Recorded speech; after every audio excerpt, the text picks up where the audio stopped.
অবশেষে সাকিবের নতুন মুভির গান তুফানের উড়াধুরা সং রিলিজ পেল। আর সং রিলিজ হওয়ার পরপরই শুরু হয়েছে উড়াধুরা নাচ। কেননা এই মুভির টিজ যখন ছেড়েছিল তখন থেকে একটা হাইপ উঠেছিল। তারপরে যখন উড়াধুরা গানের টিজ ছেড়েছিল সেটা নিয়ে অনেক আলোচনা সমালোচনা হয়েছিল, কিন্তু আজকে দেখা গেল সম্পূর্ণ ভিন্ন রূপ। কারণ এই গানের তালে তালে যেভাবে কোমর দুলাচ্ছে তিনজন, অসাধারণ লাগছে। এই গান একটা মাস পেপুলের উড়াধুরা নাচের গান। এই গানটি সুর করেছেন প্রীতম হাসান। যদিও উনি এখন পর্যন্ত যতগুলো কোক স্টুডিওতে গান দিয়েছেন সবগুলোই বাম্পার হিট।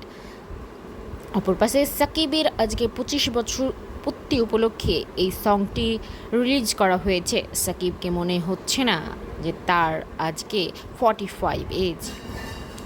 সকলকে ধন্যবাদ আমাদের চ্যানেলটি সাবস্ক্রাইব করার জন্য। আরও সাবস্ক্রাইব করুন, সাথেই থাকুন।